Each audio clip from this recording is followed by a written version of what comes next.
the autumn of 2022, a surveyor knelt in a Montana pasture with a GPS unit in his hand, staring at a number that didn't make sense. The fence in front of him, a fence that had stood in the same spot for as long as anyone in Powder River County could remember, was nearly 40 feet from where the county's original property records said it should be. He checked the coordinates twice. Then he called his supervisor because he understood, even before he could explain why, that this line of rusted wire was about to change everything people thought they knew about a man who vanished in 1994. That man was Thomas Walker. He was 59 years old, a cattle rancher who had spent his entire life on the same stretch of land east of Broadus, Montana, a region of enormous ranches, gravel roads, and neighboring families who had shared fence lines and grudges for generations. Thomas was known for something specific. After every storm, he walked his fences himself, not because he didn't trust his hired hands, but because he'd learned over 4 decades of ranching that a fence left unchecked was an invitation for cattle to wander into a neighbor's land, or a neighbor's cattle to wander into his. By the spring of 1994, Thomas had been locked in a quiet dispute for months with Harold Bennett, the rancher, whose land bordered his to the north. Thomas insisted the boundary fence had been moved years earlier, shaving off a strip of his own pasture. Harold insisted the fence had never moved at all. Neither man had a modern survey to prove it one way or the other. In that part of Montana, boundaries were often a matter of memory and handshake, not measurement. Before we go further, if you're new to Archive 26, welcome. We reconstruct real missing persons cases using investigative records, testimony, and evidence uncovered over time. If stories like this hold your attention, consider subscribing. Now, back to April of 1994. The storm that night had been the kind old-timers still talked about years later. A front that rolled down off the Bighorns with enough wind to peel roofing off 2 barns in the county, and enough rain, coming sideways, to flood the low crossing on Route 59 for the better part of a day.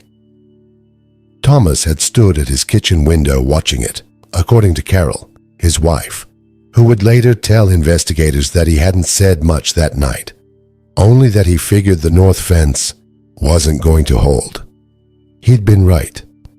By morning, 3 full sections of wire were down, posts snapped clean at the base, and a dozen head of cattle had wandered through the gap into open range before anyone caught them.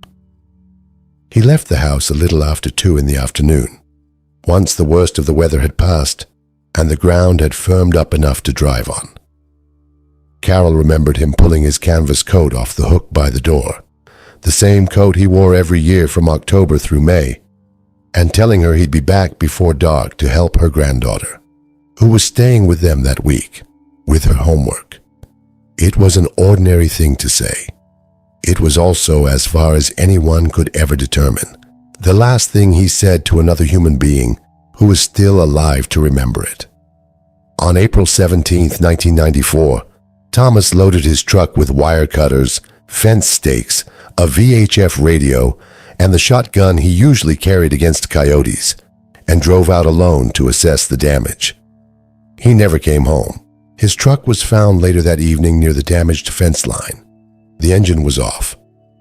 Tools were scattered across the ground as if he'd been in the middle of repair work. The radio was broken. The shotgun was still in its rack inside the cab, untouched. That last detail troubled investigators more than almost anything else. A man who carried a firearm against coyotes, found with that firearm still secured in his truck. It suggested whatever happened to Thomas Walker had happened fast, and it had happened before he sensed any danger at all. This story is a fictional narrative inspired by real human situations. Any resemblance to actual persons or events is coincidental, and the account is presented for entertainment and reflection. To understand what happened to Thomas Walker, you have to understand what a fence means in a place like Powder River County. It isn't just wire and posts. It's the physical boundary of a family's livelihood. The difference between land that feeds your cattle and land that doesn't.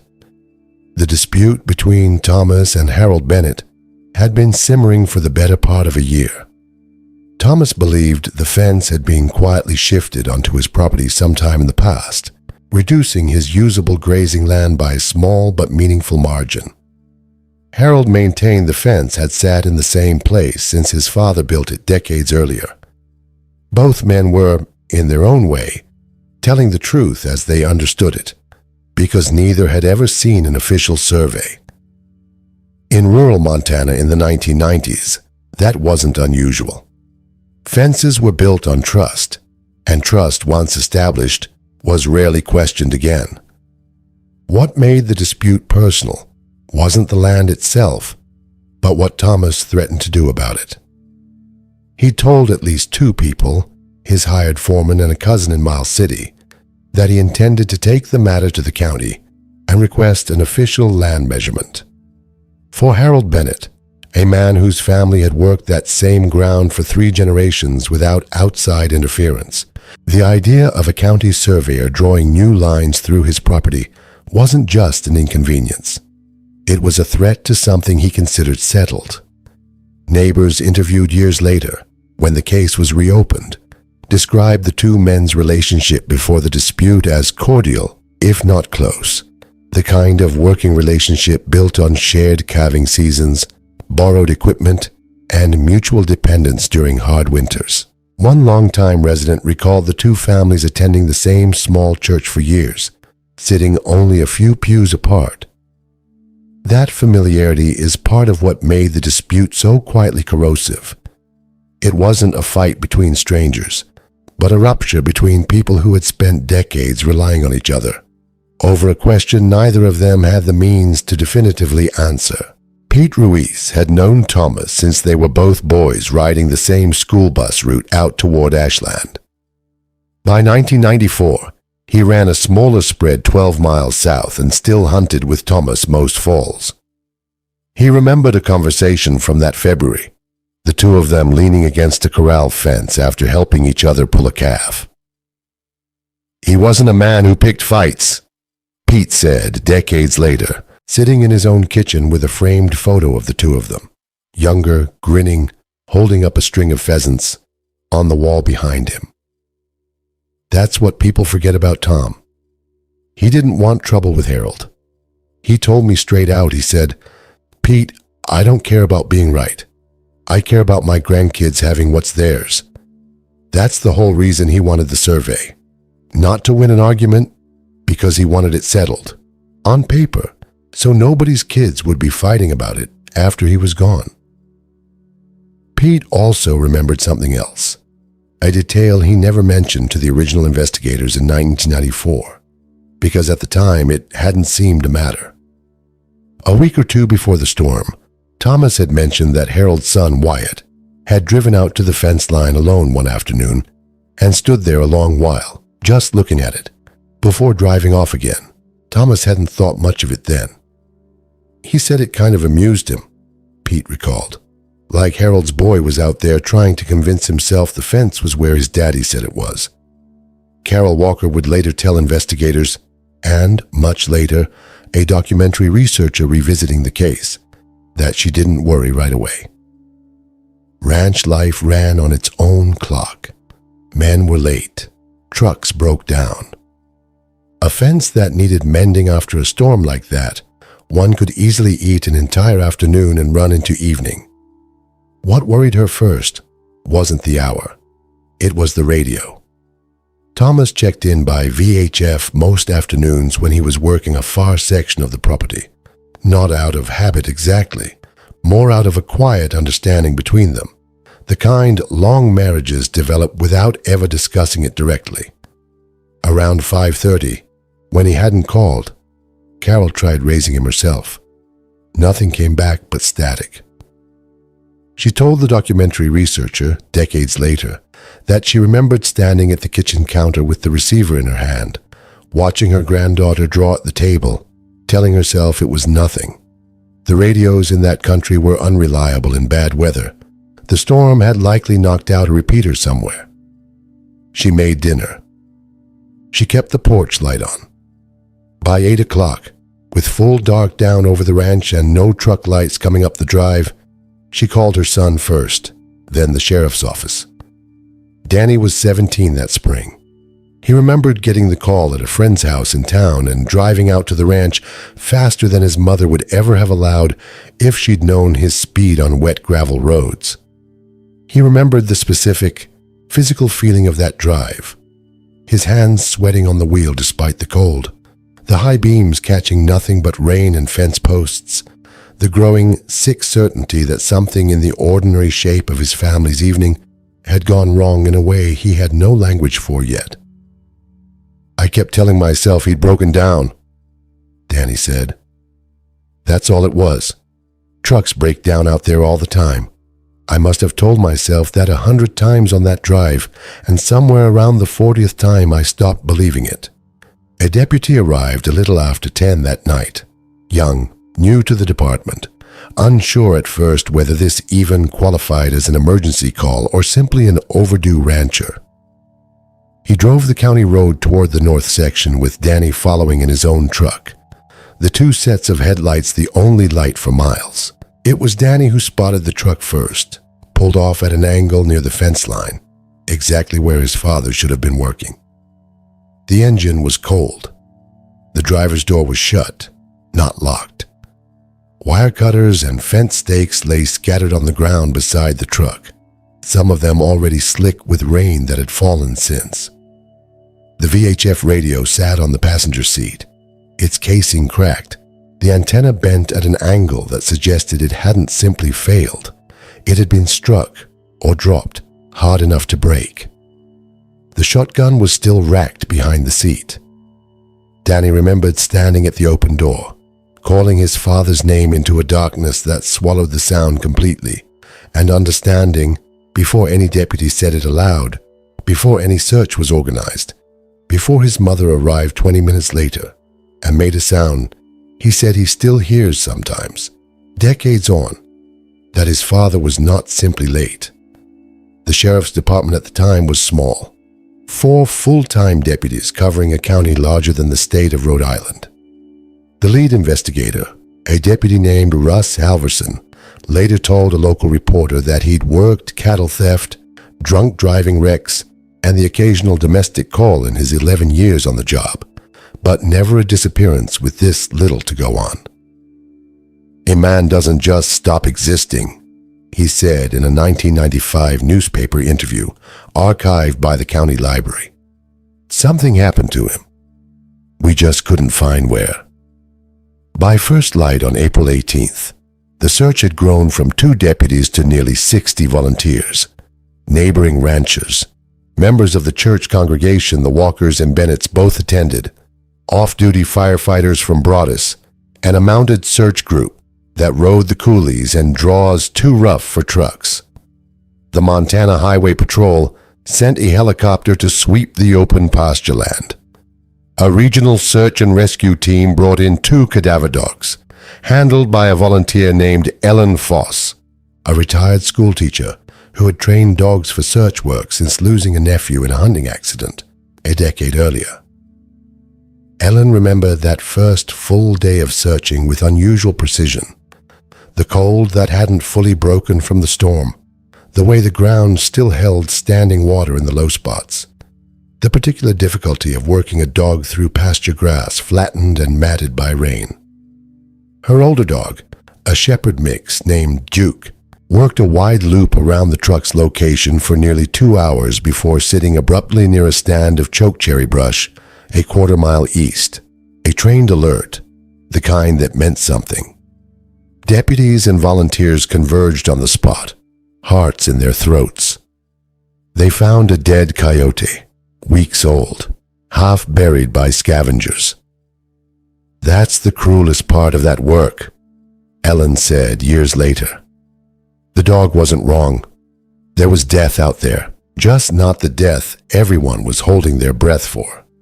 She kept working through the week regardless, walking Duke and her younger dog Sadie across nearly every section of pasture within 4 miles of the truck, covering ground the helicopter couldn't see well from the air. Brush lines, culverts, the undercut banks of the dry creek that ran through the property. They found nothing, no footprints leading away from the truck that could be conclusively tied to Thomas rather than the volunteers themselves. No blood, no torn clothing caught on wire. It was as if Thomas Walker had finished his repairs and simply stepped off the earth.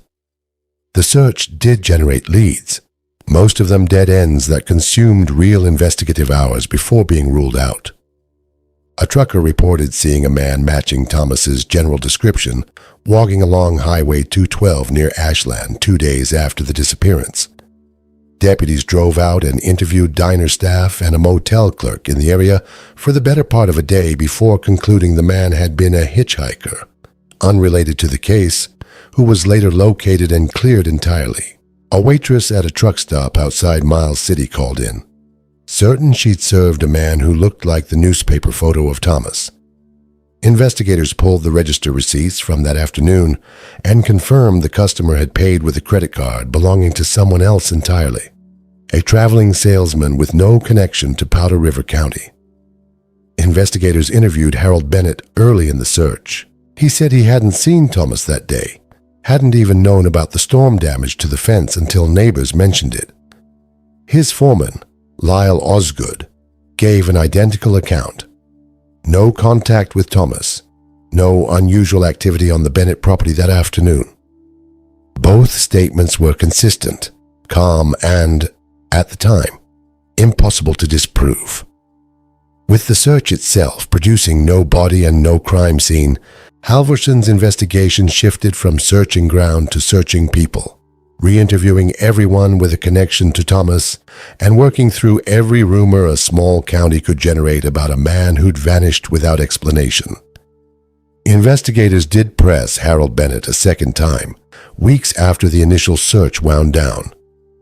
According to the case file, Harold grew visibly agitated during that interview.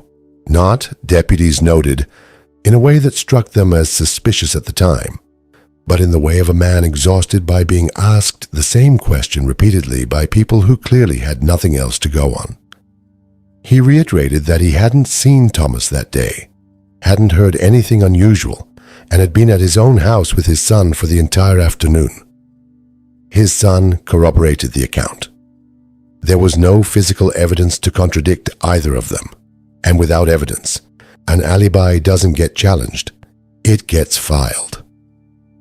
Before the case went cold, investigators worked through nearly every explanation a disappearance like this could plausibly have. Rumors circulated in town, as they always do in small communities, that Thomas had been carrying gambling debts, or that he'd been seeing a woman in Miles City, or, less charitably, that he'd simply grown tired of ranch life and walked away from it. Halvorson ran each rumor down out of obligation more than expectation. Bank records showed no unusual withdrawals, no hidden accounts, no debts beyond an ordinary equipment loan Thomas had been paying down without issue for 6 years. There was no evidence of an affair, no unexplained absences, no motel receipts, nothing beyond the kind of gossip that fills a vacuum when a community has no real answers and can't bear to sit with the silence. Carol was asked more than once whether her marriage had been troubled. She answered every time with the same flat patience, according to Halvorson's notes. Ask anyone who knew us. We argued about the price of hay, same as everybody. That's all. A Montana Department of Justice investigator, Marjorie Yates, reviewed the file in late 1994 at the sheriff's request. Bringing a fresh set of eyes, the small department didn't have the resources to provide internally. Yates flagged the untouched shotgun in her written assessment as inconsistent with a random encounter or wildlife incident. A detail, she wrote, that argues against an animal attack, a stranger assault, or any scenario where the victim had time to perceive danger before losing control of the situation. She recommended a broader canvas of Bennett family associates and a formal request for Harold Bennett to submit to a polygraph examination. Harold's attorney, a Miles City lawyer named Grant Aldous, retained less than a week after the disappearance, a detail that itself struck Halverson as unusual for a man who claimed to have nothing to hide. Advised against the polygraph on the grounds that the results weren't admissible, and the request itself amounted to a fishing expedition without probable cause. Under Montana law at the time, there was no way to compel it. Harold declined. The department noted the refusal in the file, but, lacking any corroborating evidence, could take the matter no further. The FBI was briefly consulted, given the possibility of a kidnapping, but the absence of a ransom demand, a body, or any indication Thomas had crossed a state line placed the case outside federal jurisdiction. It remained, as it had begun, a county matter, worked by a department that, by the fall of 1994, had exhausted every lead it had the manpower and legal authority to pursue. Thomas's wife, Carol, never sold the ranch. She ran it with hired help for another decade before eventually leasing the grazing land to a neighboring operation, unable to bring herself to sell the place her husband had walked every fence line of. Dale Kirby, a reporter for the regional paper who covered the original disappearance as a young stringer straight out of journalism school, returned to the story on its 10th anniversary in 2004. He remembered driving out to the Walker Ranch on a gray March afternoon and finding Carol on the porch, a cup of coffee gone cold beside her, willing to talk, but unwilling, he said, to perform grief for a camera. I asked her the question every reporter asks in that situation. Kirby recalled. Do you still have hope? And she looked at me, not angry, just tired in a way I hadn't seen from anyone that young. And she said, hope isn't the word anymore. I just want to know where he is. That's not the same thing as hope. That's just wanting the not knowing to stop. Carol gave interviews on the 5th, 10th, and 20th anniversaries. The tone of those interviews changed over time, from hope to a kind of practiced grief, to something closer to resignation. In the 20th anniversary piece, published in 2014, she was quoted saying she no longer expected to find her husband alive, only that she hoped, before she died herself, to know what had happened to him. You can live without answers, she told Kirby, who wrote the piece himself, 20 years into a career he'd built partly on never fully letting the case go. But you don't stop wanting them. Danny took over managing the leased grazing rights in his 30s, dealing with the Bennett family's ranch hands on ordinary business matters as though nothing unresolved sat between the two properties.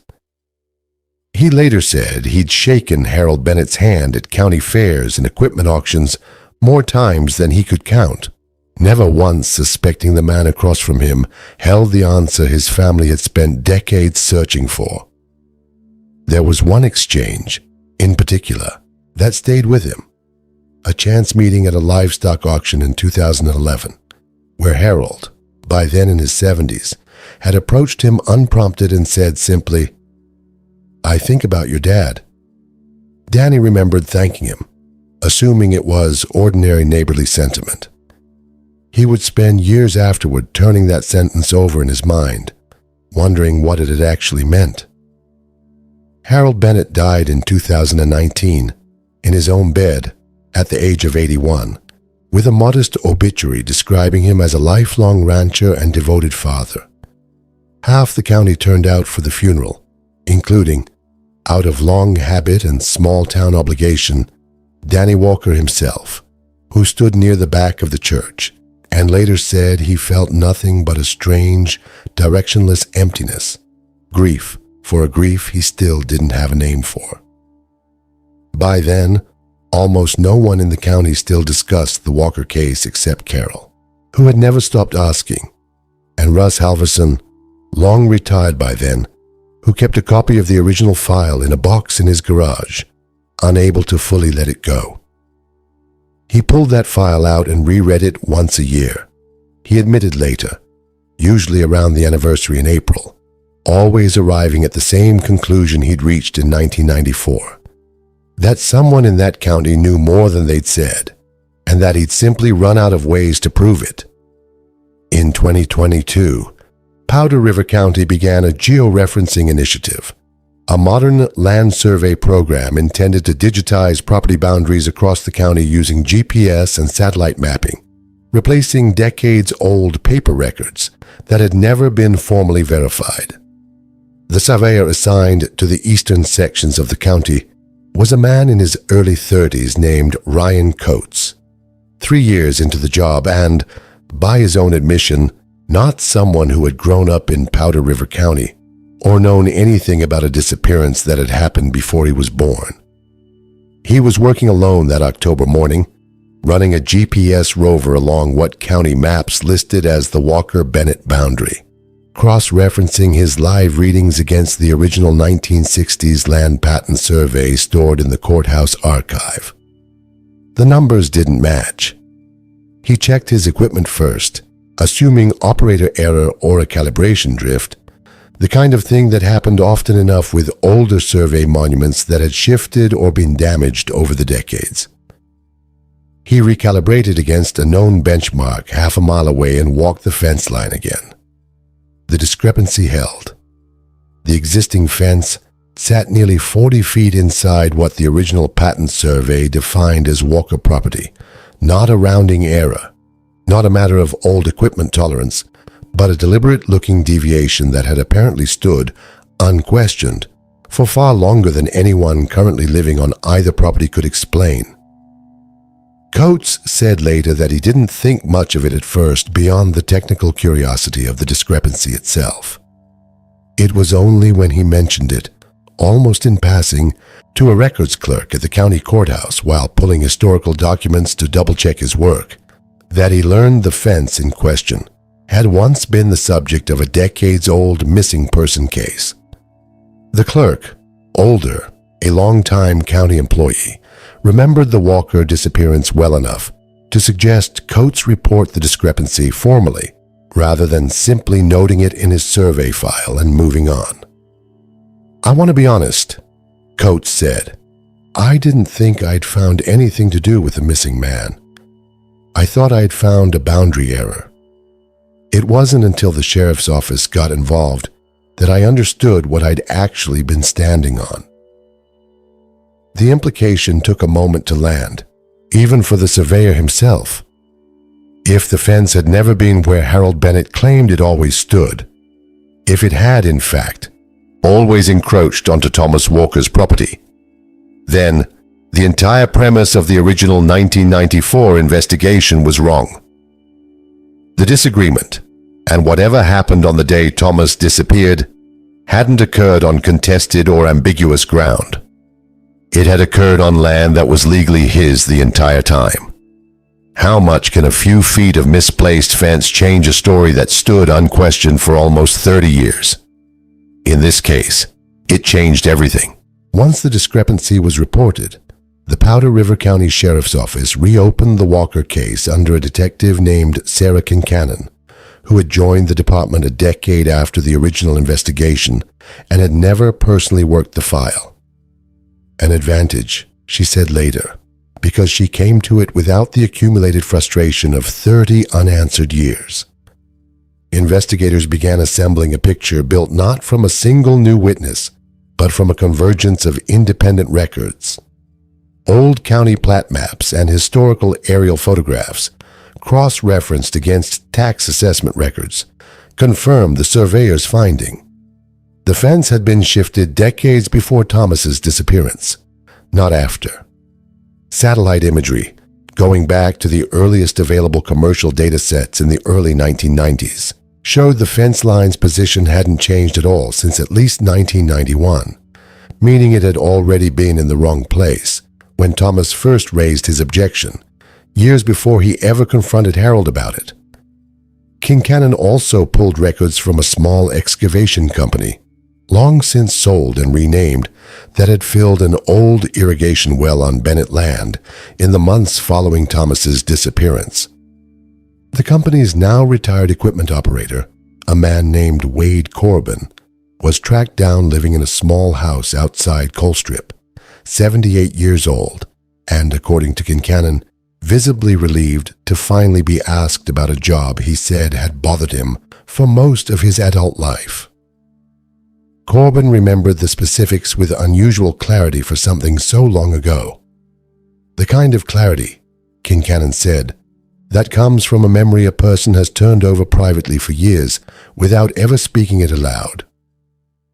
He recalled being called out to the Bennett property in the summer of 1994 for what Harold described as routine pasture improvement, filling an old, unused irrigation well that had become a livestock hazard.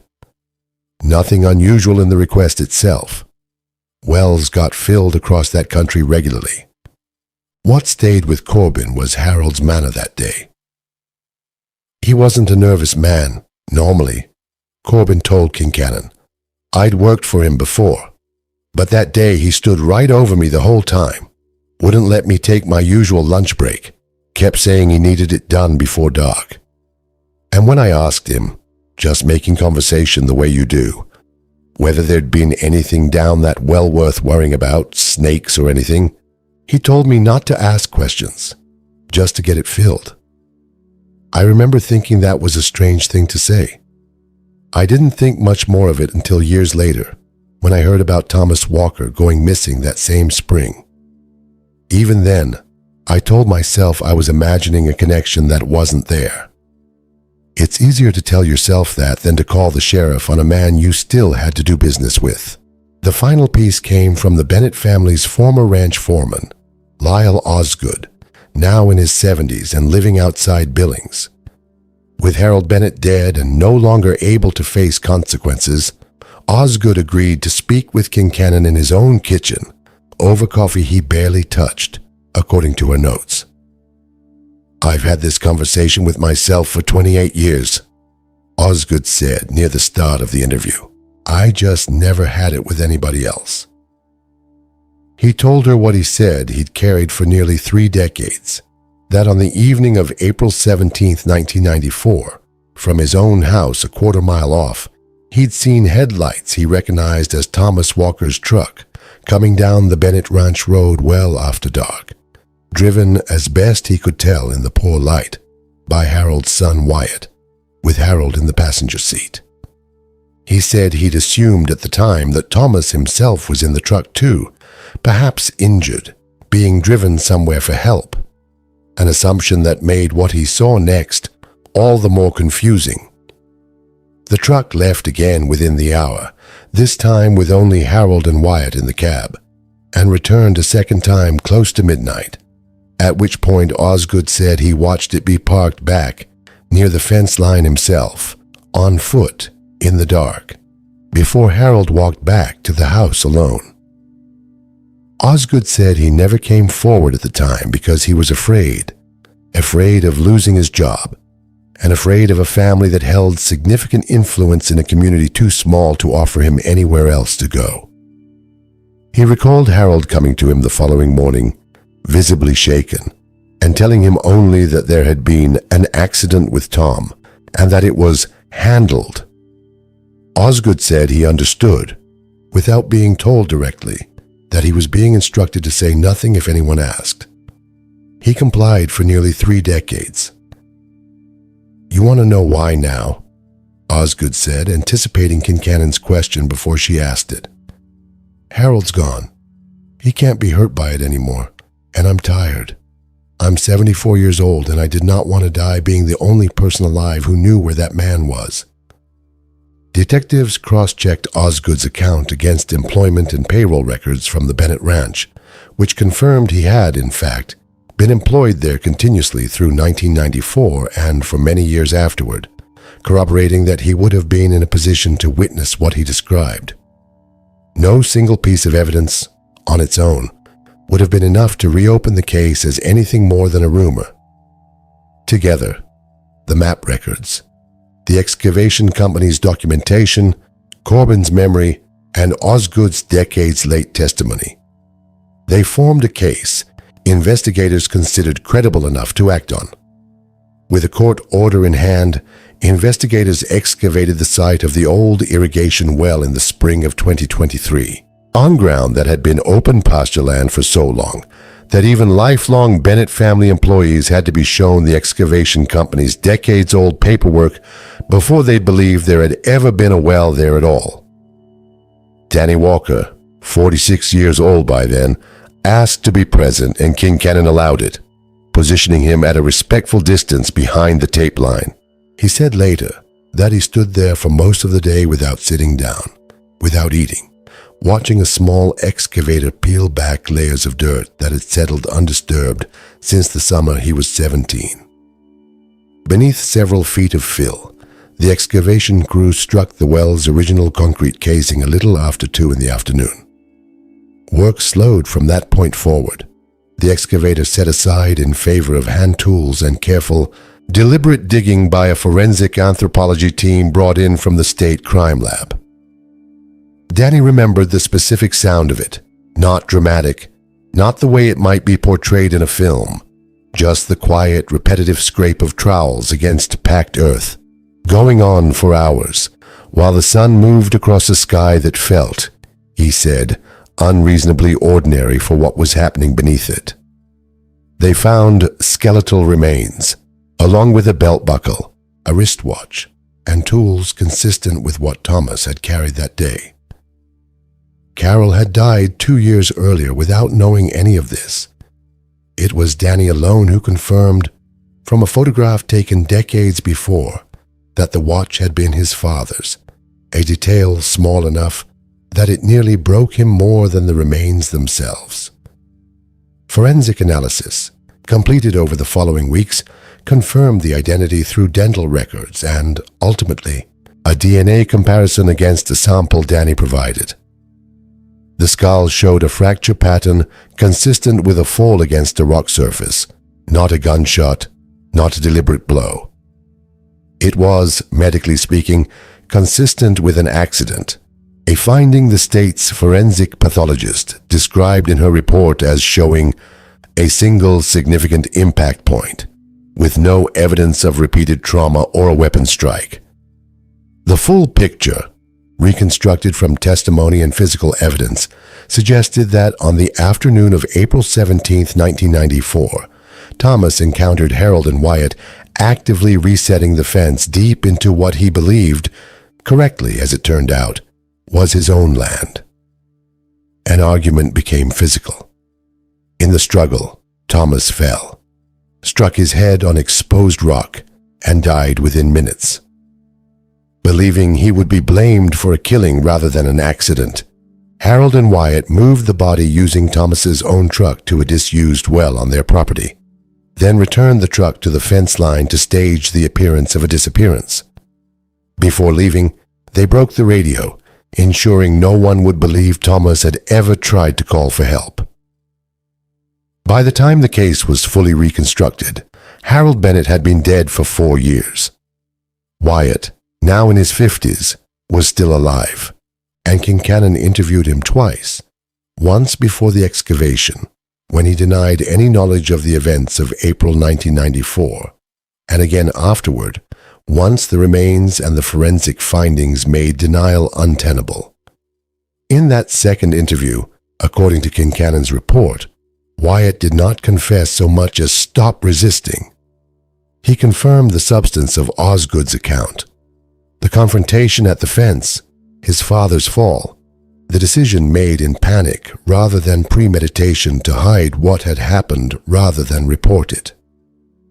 He said he had been 26 years old that spring, and that his father had told him, standing over Thomas's body in the failing light, that no one would believe it had been an accident, that the county would see only a bitter feud and a convenient death, and that saying nothing was the only way to protect the family. Wyatt said he had wanted, more than once over the following decades, to tell someone, a priest, a friend, once nearly his own wife, and had never found a version of the truth he believed anyone would let him survive telling. "I'm not asking anyone to feel sorry for me," Wyatt told Kincannon, according to her notes. I've had 28 years to live with what we did. I just want you to know it wasn't nothing to us. It wasn't nothing every single day. Prosecutors ultimately concluded there wasn't sufficient evidence to pursue a charge of intentional homicide. The forensic findings supported an accidental death, but the evidence of body concealment and false statements to investigators was substantial. With Harold deceased and portions of the underlying conduct beyond the statute of limitations, the case did not result in a full criminal conviction against Wyatt either, though prosecutors noted in their closing memo that his cooperation, however delayed, had been a factor in that decision. Carol Walker did not live to see the excavation. She had passed 2 years earlier, in 2021, still without answers, buried in a small cemetery outside Broadus, under a headstone that had space, deliberately left blank at her own request, beside her own name, space her family had assumed for years might never be filled. Danny stood at the edge of the old well site as investigators worked that spring afternoon in 2023, and later described the moment Kincannon confirmed his father's identity as the strangest kind of relief. Grief he'd already carried for nearly 3 decades, finally given a shape. "I'd mourned him already," he said. "I did that a long time ago, the best I could without a place to put it. This wasn't new grief. It was just, finally somewhere to set the old grief down." What the investigation did produce was something the Walker family had waited 28 years to hear. An official acknowledgement that Thomas had not abandoned his life, had not walked away, had not simply vanished by choice. He died in a dispute over a boundary line that, it turned out, had never been his fault to begin with, and that death was hidden for nearly 3 decades to protect a neighboring family's name. The county prosecutor, in a brief statement following the case's closure, noted that while no one would stand trial, the investigation had achieved what the family had always said they wanted most: the truth, fully documented and officially entered into the public record. The following spring, the fence between the 2 properties was taken down and rebuilt along the boundary the survey confirmed was correct all along. Danny requested to be there for that too and stood with the county surveying crew, Ryan Coates among them, as new posts went into ground that, for the first time in over 30 years, actually matched the paper it had always been measured against. Not far from where the new line was staked, Thomas Walker's family finally held the funeral they had waited a lifetime to give him, on a clear morning in May, with Pete Ruiz among the pallbearers and a modest gathering of neighbors who had once searched a rain-soaked pasture for a man they never found. Cases like this rarely resolve because of one dramatic piece of evidence. They resolve the way this one did, through old maps, tax records, aerial photographs, a well someone tried to forget, and people who finally decided that carrying the truth had become heavier than telling it. Thank you for spending this time with us here at Archive 26. If this case left you thinking about the fence, about the silence, about what you might have done in Lyle Osgood's place or Wade Corbin's, we'd genuinely like to hear your thoughts in the comments below. If you enjoy investigative stories like this one, consider liking this video and subscribing for more reconstructed cases. This story is a work of fiction, inspired by the kinds of real human situations that unfold in small communities across the country. It was created for entertainment and reflection, and any resemblance to real individuals or events is coincidental.